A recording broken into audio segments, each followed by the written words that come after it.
Welcome everybody. I'm hoping everybody can hear me okay. I'm going to take instruction from Amy and Stephen as my guide, as Mel, we can't hear you. So I'm Melanie Palmer. I am the Chief Exec of Solihull Business Improvement District, and we're running the campaign Emerge Stronger Solihull. And this is the second edition of the project, and obviously this is the recruitment and wellbeing edit. We're fortunate to have three amazing experts with us today who are going to be speaking to you. I'm going to allow them to introduce themselves rather than me try and do that for them. But this is how the session is going to run today. It's going to be recorded, so you don't need to take masses of notes. So you'll be able to access that through our website as well. It'll be available at the Solihull Bid website. So the format today, we're asking everybody to mute for now, to filter out barking dogs and mobile phones and doorbells and things. And each of our speakers will take around 10 minutes to present, during which time, if you've got questions, if you type them into the little box, the little text box, then at the end of each separate presentation, Amy from the bid will actually be able to relay those through to the expert and get some answers that way. Then at the end of the whole session, you'll also be able to put Q&A to put some questions in. So I think without further ado, let's go to our first amazing expert. And so over to you, SUSIE ANKRETT, if you'd like to introduce yourself and go into your presentation. Thank you. Melanie, thank you very much indeed, and thank you for the opportunity to be here today. So no pressure there when she says amazing expert. I'm SUSIE ANKRETT and I'm co-director of Plum Personnel, which I'm hoping most of you will recognise. We're a recruitment consultancy based in Solihull town centre and have strong ties to the local community. I'm talking today about what's going on locally and the latest research to do with recruitment and what's going on in the Midlands. But I thought I'd just start with my story because I started life as a medical secretary. I then went to work for the University of Aston as a practice manager. In between that, I was a personal assistant at the Metropole Hotel, which is now at the NEC. And following that, I retrained going to night school and became a lecturer at Solihull College, and then went into the senior management team there. And in 1999, 2000, I took voluntary redundancy, and I described that as one of the blackest times of my life because I didn't know what was going to happen next. I had been at the college for 19 years and was really, who would want me? What skills have I got? What am I going to do for the future? And in 2001, my business partner, Julie Whitehouse, who had oodles of experience in recruitment, and I, with no experience in recruitment or running my own business, started Plum Personnel. And I'm just sharing that story because I think that now people do have different careers, and we are only bound by our own mindset of what we can actually do. And once we step into the unknown, actually, we've got two options. We either sink or swim. We survive or we don't. And I think if you're on this webinar today, you want to actually succeed. So if you have been affected by redundancy, if you know of somebody who's been affected by redundancy, whilst it may feel a really horrible place to be in, I can absolutely assure you that there will be light at the end of the tunnel. And we are, to use the phrase, going through unprecedented times. But I've been through unprecedented times since the 70s, and we get through it one way or another.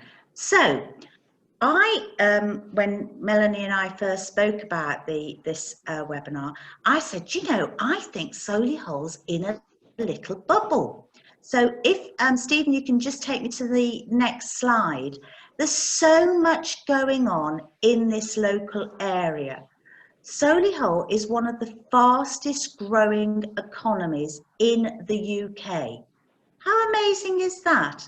We've got strong manufacturing here, not as much as we used to have, absolutely. We've got strong transport links. We've got science organisations that are thriving. There is digital sectors that are growing and companies that are growing. And we've also got events such as Birmingham 2022. Now you might think, oh, that's 2 years away. No, they're actually recruiting now. They're putting in the infrastructure for what's going to be happening in 2022. And you can see that triangle, which is Arden Cross's logo, and JLR and other organisations are coming together to develop around the Birmingham International Station in preparation for HS2, but there's going to be residential, there's going to be retail, there's going to be transport. All of that's going to go on in a huge, great area just on our doorstep. And just down the road from us, we've got Coventry, and that's going to be the Coventry UK City of Culture next year. And again, they're in preparation for what's going on or going to happen. UK Central and the Urban Growth Company, all attached to Solihull MBC, are involved in a lot of the work that's evolving out of HS2, and we've had the pleasure and the privilege for recruiting for that organisation. So they are actually doing stuff as we were speaking. That it's really. Oh, I don't know who that is. Can I just, sorry to interrupt. Can somebody, can everybody make sure they've actually put themselves on mute?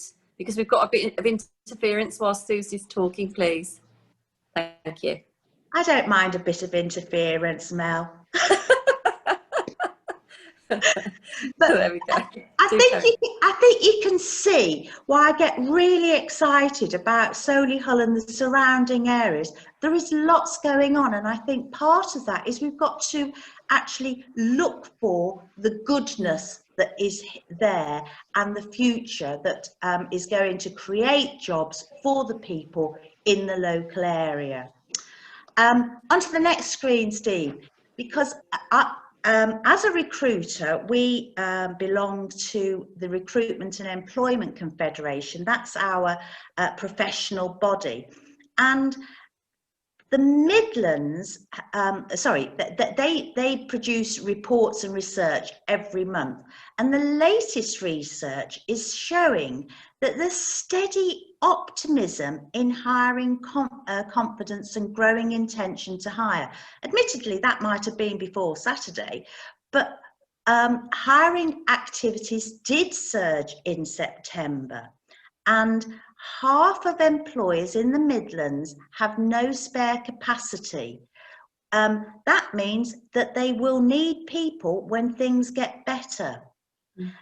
25% of employers use the job centre when they are going to fill vacancies. That means 75% of employers don't.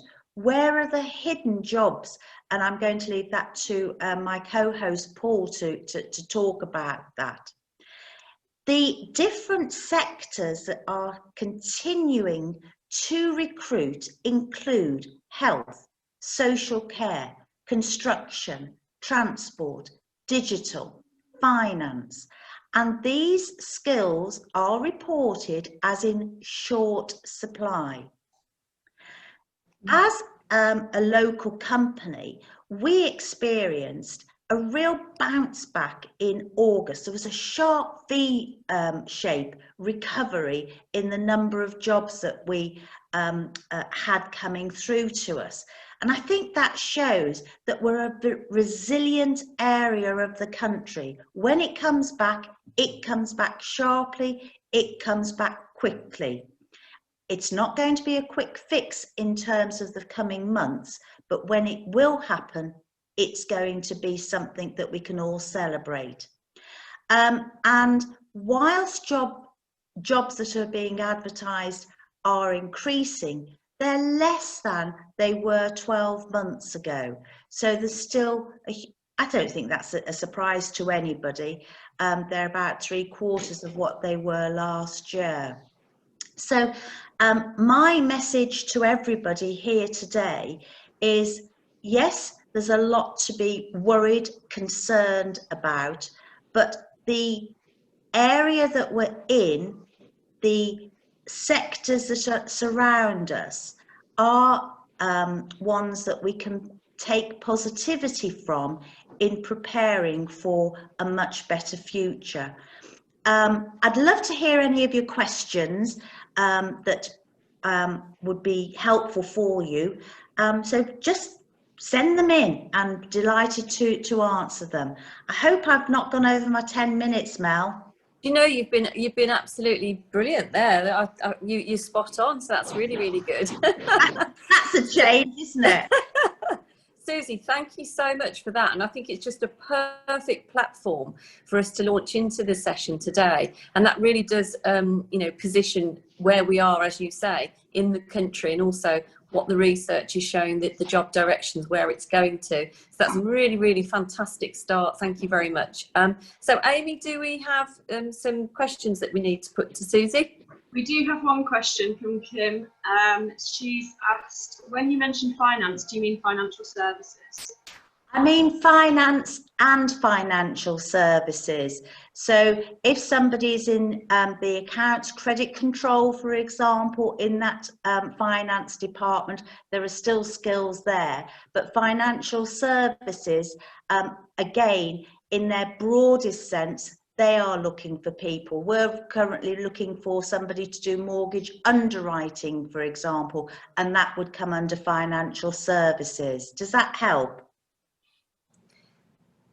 Kim? Oh, yes. Oh, yes, she's saying great. Thank you. Can I put a question, Susie? Yes. I've heard that there are sort of a bit of research showing that companies out there are maybe restructuring. So where they're making a section redundant, they're also then recruiting because they found through COVID that their company may be going in a different direction.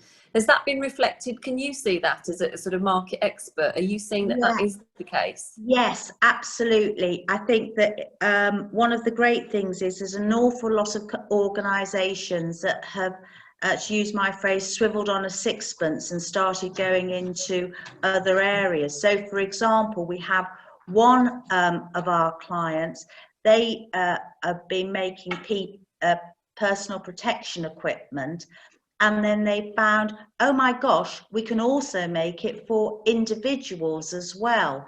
So they've had a completely different income stream.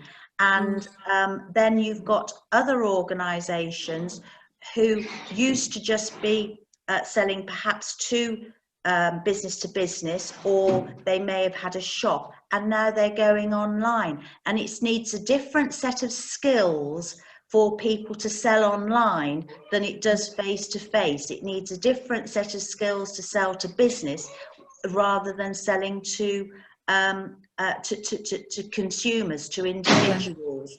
And then it creates new marketing requirements, etc. So it's I guess it's the equivalent of a supply chain of skills that are needed when an organisation changes direction. Does that answer the question for you, Mel? Yeah, that's brilliant. Thank you. And hopefully, Susie, you're staying with us for the rest of the session. So if people think of anything throughout the next parts, they can always refer back to you. Is that correct? Oh, we've got another question for you. Amy, do you want to read that out? Yeah. How open are hiring firms to people transitioning to another sector? This is a really, really interesting one, and I know that Claire is going to cover skills that are transferable, etc. Generally speaking, when an employer gets to hiring, they're looking for somebody where their values will match the culture of the organisation. They're looking for somebody with ready-made skills and experience to hit the ground running. And that's where the salary is actually going to be benchmarked. If you are looking for a role, you're generally looking for one where the salary, the location and the job is one that you feel that you can do. So there's a mismatch between what employers are looking for and what individuals can offer. And as a recruiter, we are constantly challenging, in the nicest possible way, employers and saying, yes, I see that you're looking for this. However, have you thought about somebody who could offer all of those skills and attributes, but hasn't come from the background that you specifically wanted? So to answer the question, Kim, not all of them, when it comes to more senior hires, are open to it. I think when it comes to salaries, I'm going to say under 25,000, then they will be more open to that. And that's generally going to be people who are on the upward trajectory of their career. And again, we challenge organisations and say, think about the people who've had hugely successful careers, but do not now want the same level of responsibility that they've had before, and simply want a nice little job. I hope that answers the question. And I know we've got somebody on in the audience today who's doing something in a completely different sector and doing something that is completely different from what his previous day job was.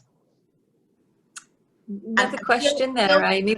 We'll take this as the last question for now, and then we'll move on to our next speaker, because we can always do Q&A at the end if that's okay. But last question, what is that one, Amy? So Jill's asked, how can you make your transferable skills visible on CVs, or on your CV?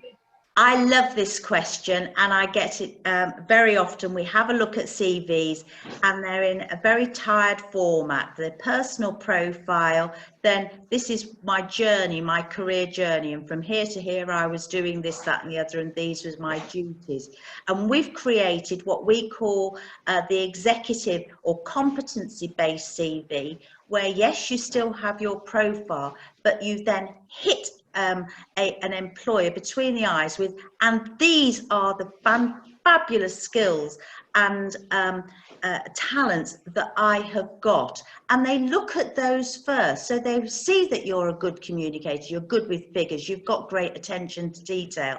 And then they're looking at, this is the journey. So you're talking about your destination first, rather than your journey of how you achieved it. I hope that answers the question. And we've also got Paul on in a moment, who's doing some something on the CVs as well. So yes, stay tuned for that one.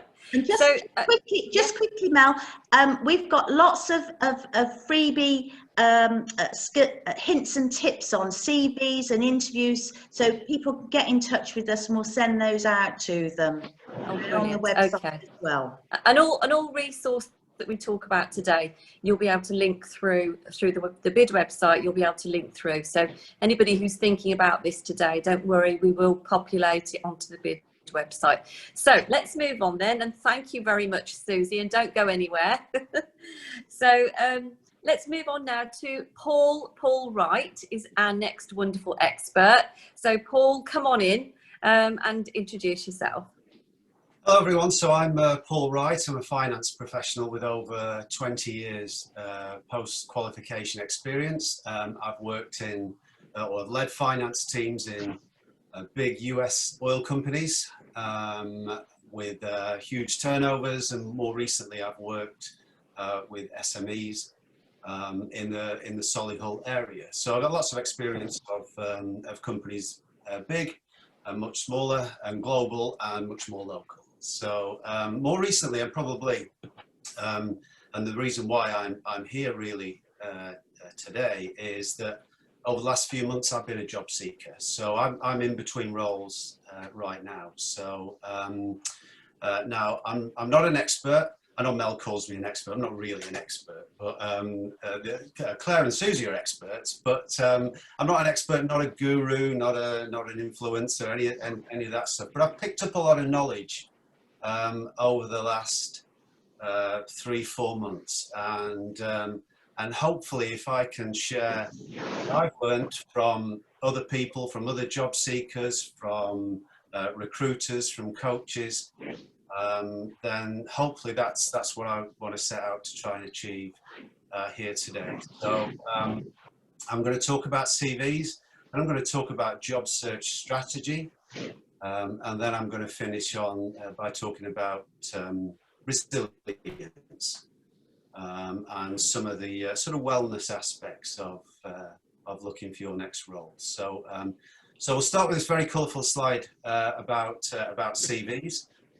So here's what's important to me as far as a CV goes. This is what I've learned. I've learned to be concise with my CV. Susie will know my CV a little while ago was probably 4 pages, and I crammed as much in there as I possibly could. And that's not fit for purpose. Try and make your CV concise. 2 pages is a guideline. And try and think that when your CV lands on a hiring manager's desk, you know, I've heard it said by other experts, real experts, that they look at it for 6-10 seconds. So you need a really punchy opening statement and try and get it on 2 slides. If you're as old as me, then you don't really need to go into too much detail beyond, say, 15 years back. So try and keep that on 2 pages. Next, list your achievements rather than your duties. So when I think about my CV, I'm talking about what I've achieved rather than what I did or what the duties I had in my role. And I'm using value-based words, things like I created, I delivered, I increased. And I'm trying to put a value on all of these achievements. Now, sometimes if you're in sales, for example, it's a lot easier because you can say, I increased revenue by X%, or I increased revenue by £100,000. When you're in a more supporting role like finance, like IT, like HR, for example, it can be a little bit more difficult, but there are ways around that. And coming as a finance professional, I would try and find scope and scale in what I did. Let's say, for example, you're in HR and you have a training program, then you might not be able to say, well, we increased revenue by X, but you can talk about how many people you trained. You can talk about how many, let's say you trained the sales department. How many people are in the sales department? How much impact did that have? So try and find a value as much as you can. Very important on your CV to have clarity. Know your audience and try and talk in a way that's meaningful to the other person. It's very easy, and these are just broad communication skills. It's very easy to try and show off what you know and use big words, but if that doesn't mean anything to the other person, then it's not hit the target. So try and be as clear as possible. And tailor your application. And when I talk about applications, I'm not just talking about CVs, I'm also talking about cover letters, and some application processes ask you to submit a supporting statement. It's all part of the same thing, really. And don't just think this is the latest version of my CV and I'm going to just hit submit and I'm done. Read the specifics of the job application. And let's say, for example, I've looked at opportunities in the past that have a specification that's beyond my sort of basic finance remit. And it talks about, HR, for example, or insurance or property. And so when I've submitted my application, I've been careful to try and draw out the achievements that I've had that relate to the specifics of the role. So, so try and do a tailored and thoughtful application every time. The next two, simple layout and applicant tracking systems. You might be saying, what's an applicant tracking system? And we've all been at the point where we've said, what is an applicant tracking system? We've heard about it. It tends to be larger organizations. When they receive an application and it says, and you've clicked on apply now, at the other end, an applicant tracking system will pick it up and it will take your CV and it will parse the fields that are there and basically lodge it in this applicant tracking system. And it's there's a whole science bit behind it. But for me, I've had two takeaways really from this. The first is to make my CV very simple. So we don't want lines or tables or columns or pictures. We want it, somebody said the other day, I thought it was really good, if Apple made CVs, what would it look like? White space, no lines. Aim for that, especially when you're submitting a CV through an applicant tracking system. And focus on keywords, because the applicant tracking system might be looking for keywords around, let's say, project management. And that's one of the specifications. If you've done some project management, make sure that that's specifically a specific set of keywords in your CV, because then that will get picked up favorably by this applicant tracking system.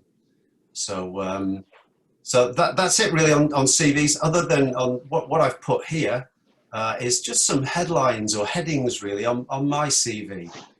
That's not really my phone number. You can try and phone me up. I don't know who's gonna pick up, but it's probably not me. But in my header, I've got my name and my qualifications.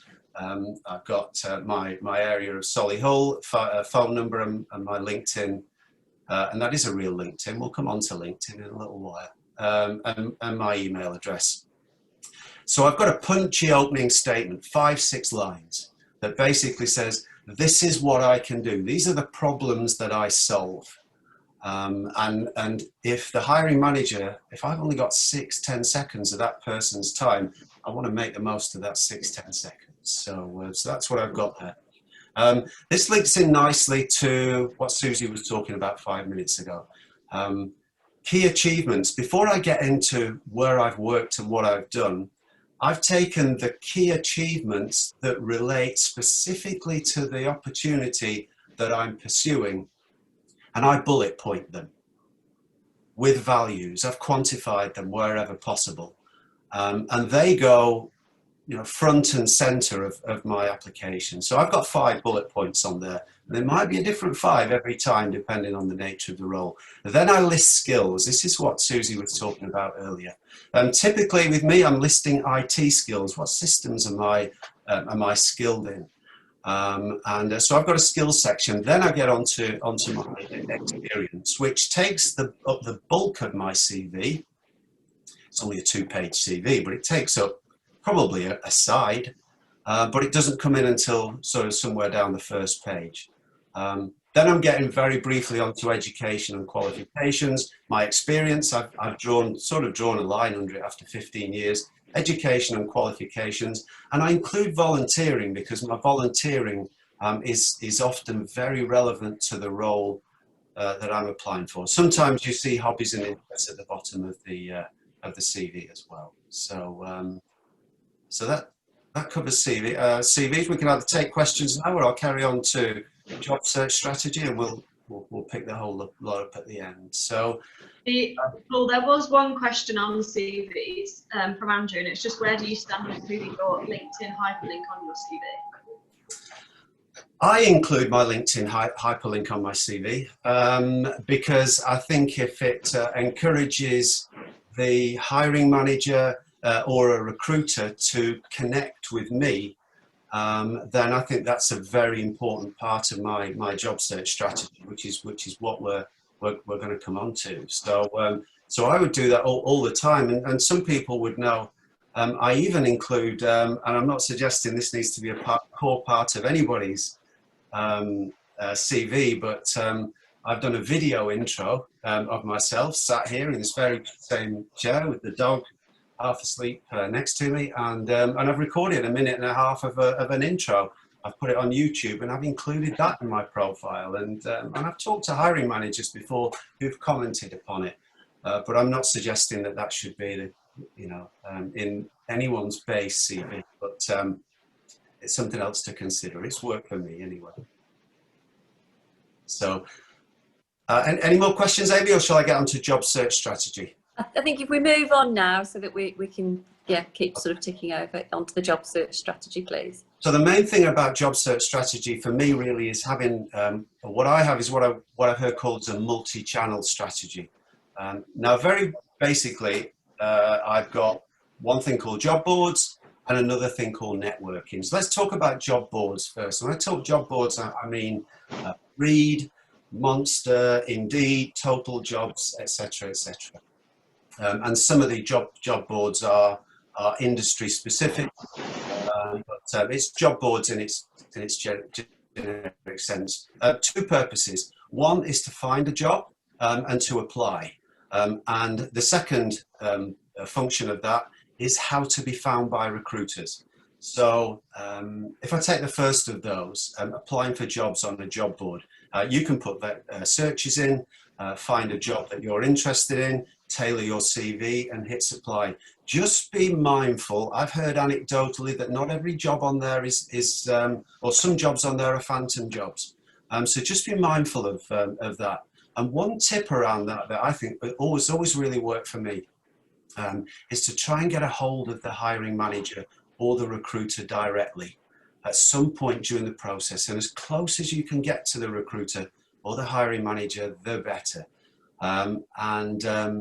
Because there's two reasons for that. First of all, you're verifying the authenticity of the opportunity, of the job. The second thing is it allows your application to be able to stand out. So I want to give you a couple of examples of that. I saw an opportunity a couple of months ago, and it was not actually on a job board, but on an employer's website. And it was clear who the hiring manager was. And I took the opportunity to have a 20-minute telephone conversation with the hiring manager before I'd even submitted my application. And I think that hiring managers do appreciate that. It shows initiative, and it allows you to be able to find out some more about the job. Also allows you to be able to stand out and represent yourself. I did that again several weeks ago, where I could have hit apply now, but I connected on LinkedIn with the hiring manager and had a conversation there and submitted my application to the careers mailbox. And the advantage of that for me is it allowed me to also be able to attach a covering letter. So not just my CV, but a cover letter that explained why I thought that I was a good fit for this particular opportunity. So that covers job boards. SUSIE talks about the hidden job market, and 75–80% of jobs aren't advertised anywhere, is what we hear. So how do we access the hidden job market? And it's basically about networking. And networking starts when you're in a role, and it carries on when you've found a new role. Probably doesn't help most people right now, but networking is something that we should all do ongoing. Networking can be on and off LinkedIn. So I'll give you a couple of examples of networking off LinkedIn and how they might help you to access the hidden job market. First of all, if you think in the Solihull area, if you live and are looking for work in and around Solihull, try and identify 5–10 employers in the town or in the region for whom you'd like to work. And let's say you're working in sales, let's say your expertise is in sales, then you can, and this is sort of, it sounds old-fashioned, it's not meant to be, it's traditional really, but I think it has impact, is you can send your CV to the sales director of this company, basically saying, I just want to put this on my radar. These are my skills. If any opportunities come up, then please consider me. And I've been in that position as a hiring manager in oil and gas. And when a CV comes through the post like that, two things. First of all, I applaud the initiative. And the second thing is, not as easy for me to throw it away as it is to get an email and go, just hit delete. So, so that's one way to act. Contact recruiters, build relationships with recruiters at the agencies such as Plum Personnel.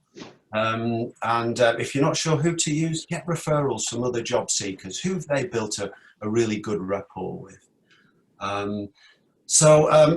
LinkedIn is a key part of my job search strategy, and it's a very powerful tool. And I should say about LinkedIn that there's probably, if you've not used LinkedIn before, you might find it, or your perception of it might be that it is to be sort of put off by it, that it's full of sort of brain boxes coming up with all of this, really sort of clever stuff or trying to sell things to you, and that it can be quite intimidating. It's not. It's a very supportive place, and it's a great way to try and find your next opportunity. Because you can, I talked about sending your CV through the post to hiring managers. You can connect with hiring managers on LinkedIn. You can find out who of your ex-colleagues works for some of those top 5, top 10 companies that you've targeted, and you can get yourself on their radar. So if you connect or follow with hiring managers on LinkedIn, then as they post content, whether it's stories or articles or posts of whatever description, you can get into a discussion with them. It puts you on their radar. It's really powerful. And lots of different ways to engage in LinkedIn. You don't have to have a brand new idea to share on LinkedIn. Engagement can mean Susie posts something one day and you say thank you, or you say I agree, or you say, oh, that's really interesting, Susie, and this is my experience. And you start to build up connections. And it's a very powerful tool. Once you start to post content yourself based on your own experience, you start to see your number of connections grow. You start to see your profile views grow. And you can monitor this on LinkedIn. And that's increasing your visibility in the job market, and helps to build. It's a bit of an Americanism really, but it helps to build your sort of personal brand. But that is a very important part of the process. Okay, so, Paul, I think if we can move on to any Q&A for Paul now, and also just to point out that we do have a full session purely on getting work through LinkedIn. If Steve, if you want to just share when that's going to be on, I forget the date. Hello, Stephen. What was that, sorry? When is the actual date for the getting a job through LinkedIn going to be live? So that'll be next Wednesday. Next Wednesday. Okay, cool. Yeah. So any questions for Paul at the moment? I'm just conscious of time, so we can just get some Q&A. Anything from there, and Amy? There's not necessarily questions. There's quite a few people having sort of comments to each other in the chat about, Robert said about there's numerous phantom jobs on the job search board, which I think is something you touched on, Paul. And the fact that, Kim's mentioned one regret she has is never seeing the value of networking. So it's good to chat about networking. If anyone's got any questions, feel free to type them in the box. And then Paul, if you want to, do you want to just go through your last slide as well?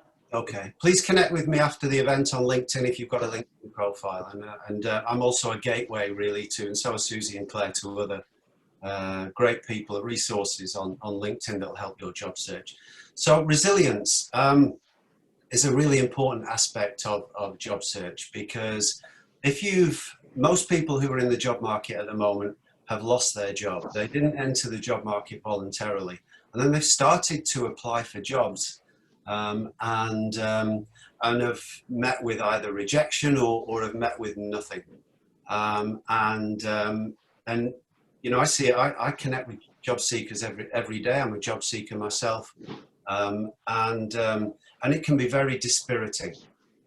And there's things that we can do to mitigate that. For example, routine. These are a few things that work for me. Routine. I like to get up same time as my wife. She gets up, she goes to work. This morning I was at Tudor Grange Park in Solihull with the dog at 7 o'clock chasing squirrels. Oh, he was chasing squirrels. I wasn't chasing squirrels. And then I'm back at my desk at 8 o'clock and I'm treating it like a working day. You might be a night owl rather than an early bird, but it's important to have that routine, because effectively your job search is your job. Supported network. I would say a job search is a team game. I was looking for work in between jobs once before, and it was a very different environment to how it is now. And I really felt that I was doing that alone and I wasn't really learning. And whereas this time, everything that I know about being a job seeker, I've learned from other people. So I'm better skilled, but also I'm connecting every day, having what we call Zoom offies or on job seekers groups, where we're comparing notes, and this also helps to build your resilience and your spirit up. So I encourage you to engage with other people. Marking progress. It's very easy to judge progress solely in terms of have I got a job or have I not got a job. When you get to the end of a week, if you do that, then that doesn't really support your resilience. Far better, I think, to get to the end of a week. And if you've had an interview, if you've had a second interview, if you've been on an Emerge Stronger Solihull webinar, if you connected with a few people, if you've done some training, then that's progress. And mark that down as progress. Write it down on a Friday. These are all small steps towards this pot of gold that you're trying to achieve at the end. Using your gap time well is really important. Now, I know lots of people who, if you spend 40 hours a week just looking for jobs and doing nothing else, then that can be quite dispiriting. I know people who volunteer. Some of my connections volunteer at the Samaritans or National Trust, for example. My wife's a head teacher. I help at back office at her school, and they're very grateful for my support just on spreadsheets. And the importance of that for resilience is that it makes me feel good about myself, and as well as helping someone else. And if you go on LinkedIn, you'll find that there are a lot of job seekers who are giving a lot more than they take, and they're doing that because they can help other people, but also it gives them a sense of achievement, and we need that during this gap time. Okay. Oh, sorry. I was just going to say, do you want one last little note before we move on then, Paul, just so we don't have people run out of time if they've only given themselves an hour for the webinar? One last note. Yeah, the last thing was just about being kind to yourself. Oh, that's very important.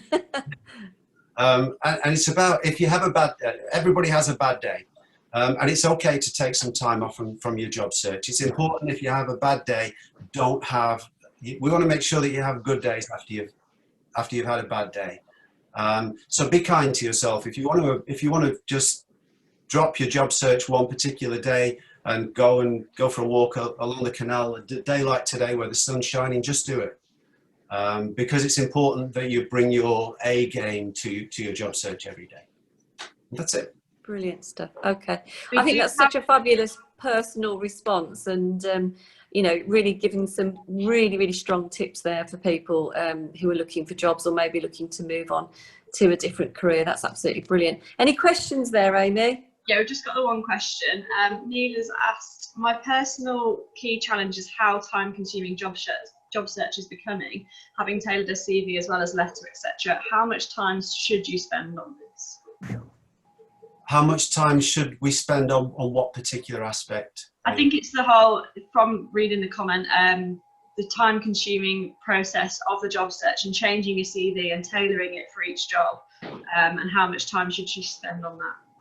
Well, I think it's important to tailor your CV to every application. Also on job boards, if you put your CV on a job board, make sure you refresh it weekly, because that's how you stay high up in the searches.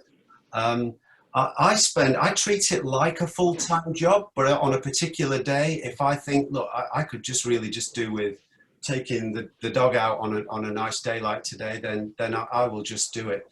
I would say, and this is very personal to me, I probably spend about, of my job search time, I probably spend at least a half of it on LinkedIn, maybe even more, and a minority of the time really on job boards. But one thing, there's one message I really should get across, is that I always talk about being good busy and bad busy. Make sure that everything that you do is adding value, and apply for jobs selectively rather than a scattergun approach. If you apply scattergun approach, that's bad busy for me. That's just telling yourself that you've done 40 hours a week of job search. Use your time well. Yeah, okay. Brilliant stuff. Thank you very much, Paul. And I know you're going to stay with us. So again, any questions afterwards, people can relate those to you. Right, we'll move on then to our last but not least, fantastic, wonderful expert. So Claire Jenkins, please step forward. Thank you very much for that big build-up. So I'm Claire Jenkins, and hello to everybody here. Thank you for coming to this, and thank you, more importantly, to Solihull Bid for inviting me onto this. What I want to try and do is concentrate on some real practical tips and things that you can try out. So in terms of my story, similar one to Susie, in terms of I started the business when I was made redundant, so that was 10 years ago. I was made redundant. I am a local, although my clients could be anywhere in the world, any sector, any job, and they are. So I've coached people in New Zealand, Hong Kong, Australia, the Middle East, Brazil, anywhere. They could be anywhere, although I am a local. My expertise is in job interview coaching. That's what I do for a living. And I've even written a self-help book, which is available in paperback and Kindle if you want to look that up. And I think what we're going to try and do, although time is short, is if people have got specific questions, they can pop them in the chat, and then I think Amy's going to pick those up. And I think all of the points that Paul made are just really, really important for this webinar, because he is doing what we're talking about today. So fantastic stuff from Paul. And building on that, and also building on what Susie said, we started to talk about transferable skills. And if we were looking at the slide that we've got there. So I thought I'd start with some quick wins, because we all want quick wins. It's difficult times, and anything that can help us, give us a quick head start in the job marketplace is going to be helpful. And what I say to people is that you will always get 3 questions. Why you? Why us? And what can you bring? And I think it's the often underprepared bit of people's preparation for interviews, because they're always going to ask you, well, why should we appoint you? And why do you want this job? And what can you bring to us? So those are things that I would say to you, remember to do the preparation on that, because ironically, you need to practice your answers to those questions so that they don't sound like they're practiced. That sounds a bit bonkers, but that's right. So make sure that you've got your story right about why you're there and why you're sat in front of them. The reason we bang on about transferable skills or core skills is they are really, really important, because they are what you're going to get asked about in the application process, whether that's CVs or online applications or whatever. But they are the things that you are going to get asked about in the application phase, however that is termed. They are going to be the things that are the basis for the questions that you're going to get asked at interview. And they therefore are the things that you're going to get marked on in terms of what you say at interview. So on this slide, I've just given you a quick overview of the things that come up always. Can you play nice with other people? Can you problem solve? How are you at planning your own time? All of that kind of thing. So I've given you some standard ones there. I think it's really useful to have some answers to those kind of questions, because they are going to come up. Increasingly, people are asking values-based questions, so it's worth doing an internet search on what are the values of the organisation that you want to work for, because they might well incorporate the values into those questions. And also, if it's a value and it's a core skill. So let's say one of their core values is we put the customer at the centre of our business, then you're going to get asked about customer care. Same if they say we are all one team, then you're going to get asked a teamwork question. So I think a lot of it is about kind of realising that this is not a dark art. We can take as much of the surprise as we possibly can out of the interview by thinking about those transferable skills. If we move to the next slide, Susie's done a really good word cloud here, which incorporates some more of the broader transferable skills. So these are, you know, we've got some other stuff in here about time management, conflict management, critical thinking. So there's some broader stuff in there, which is really helpful. If we can move to my last slide, Steve. So when we were planning this webinar, we thought it would be useful to also bear in mind that the immediate future of interviews is likely to be online. So there are some specific things about being online. And I guess my major points with this would be seen and be heard. I mean, I know it sounds kind of obvious, but be seen and be heard. So make sure that you have the best Wi-Fi. Make sure that your audience can see you. So make sure the lighting is right. So the room that I'm sat in, for example, it's got lovely natural light, but I have to put the blind down. I have to put the light on in the room, and I've got a desk lamp that is literally pointing at the wall behind the computer, just to give, it's a white wall, so then it gives me a nice even light. So be seen, because they've got to hear what you're saying, but they've also got to see what you're saying. And increasingly you're going to get assessed from body language, because we're not walking into a room, but we're going into a virtual room. So you have to think about, what are you saying? Are you saying those right words? Same as Paul was saying about increasingly computers are being asked to check what words are we using. They're also being asked to look at our facial expressions and our body language, even though we're on a TV-sized screen. So think about that. You are literally the TV producer for your own interview if you're going to be interviewed online. So think about the image that you have. So we've got some key things here on the slide that will help you. So minimize your disruptions. Now we all know the realism is that the doorbell might ring or dogs might bark and all the rest of it. But if you can minimize those, better. Make sure you've got the right time of day. If you're a morning person, Paul already mentioned this, pick a morning slot. I mean, you know, this is not rocket science. Pick a morning slot. Make sure you've got the best signal. So be as close to your router if it's Wi-Fi. Get a great mobile signal if that's what you're using, so that they can see you, so the image is clear. Look at the camera. Now if I look at the computer at you, you're seeing my forehead and the top of my head. But if I look down the camera, it looks like I'm looking at you. Much better, because we all like a bit of human contact. We all like to think that people are looking at you. So look down the camera, smile. Remember that the words that you use are also going to be very important. And look smart, you know, stand out, wear a bright colour, wear whatever you think is going to make you have some impact in the interview. Do we want to take some questions? I'm conscious of time is buzzing on. Mel. Yeah. Any questions, Amy? Yeah, there's a question from Kim. She said the question that she's seen asked a lot on LinkedIn is, how much of your personality should you reveal? I think you must be authentic, but I'm thinking of turning it down a bit. You probably get my meaning. Never unprofessional, of course. Claire, what's your advice, please? I think it's a really good question. I think, and also when it's online, it's even more exaggerated. So when we go into when we used to, you know, in the old days, when we used to go into a room, it was a performance then.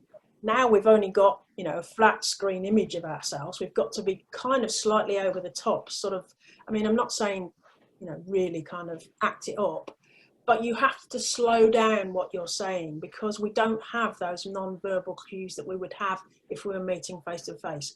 So slow down, enunciate more. I have a colleague, Priscilla Morris from Loud and Clear Voice Coaching, and she says slow down and enunciate.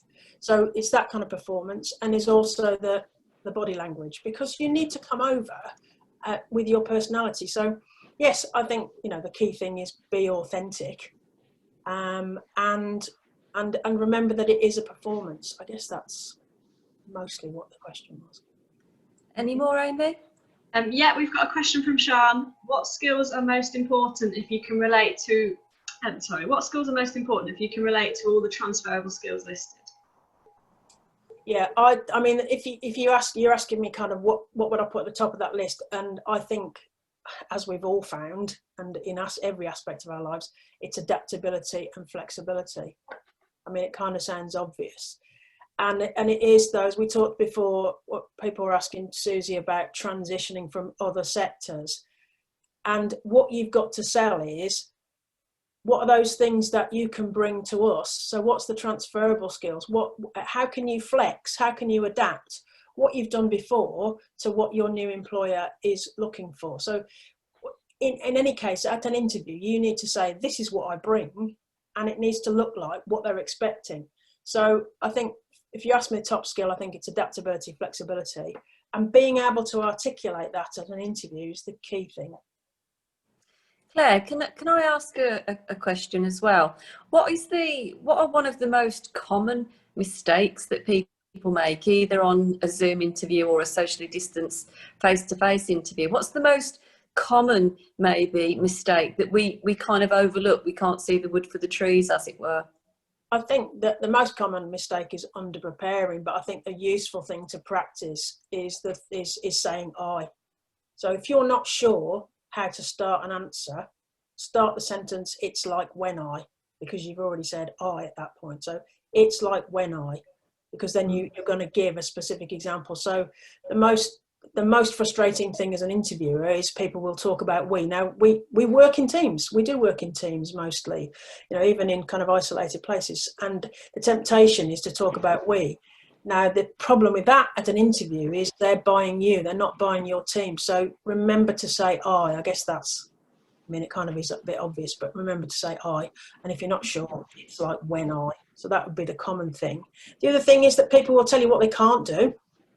Concentrate on what you can do, because they're buying you, they're buying the skills that you can bring. So I can, remember that every answer in an interview should be yes, or a yes and, or you're asking about this, but I've done this, which is the same because. So talk about yes, because if you talk in negative terms, that's a kind of stop and people won't listen to what you're saying next. You could be saying something really relevant next, but if you start with I can't, I haven't, I've never, you kind of turned your audience off. So talking yes, talk about I, and prepare properly.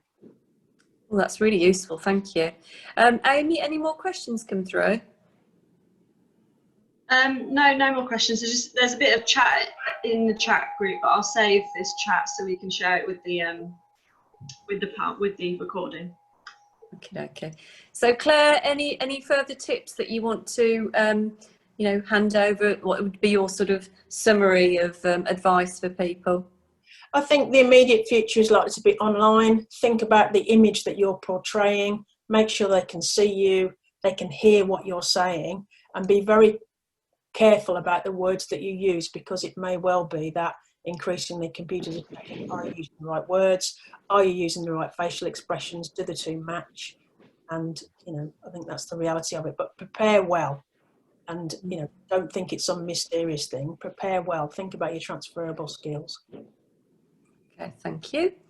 Okay, so we've come to the end here. So has anybody else got any questions for any of the experts?